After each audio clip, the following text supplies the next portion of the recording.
Welcome to a Foxy Tech Tips tutorial on changing the theme on Windows 11.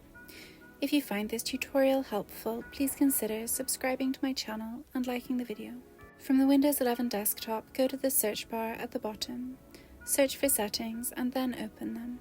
In Settings, select Personalization from the left sidebar.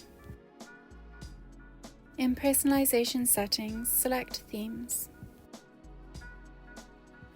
Here you can see a list of installed themes. You can quickly switch between them. At the top, you can also edit your current theme to change the background, colors, sound, and mouse cursor. You can download more themes for free from the Microsoft Store. To do that, click Browse Themes. You can then find one you like and download it.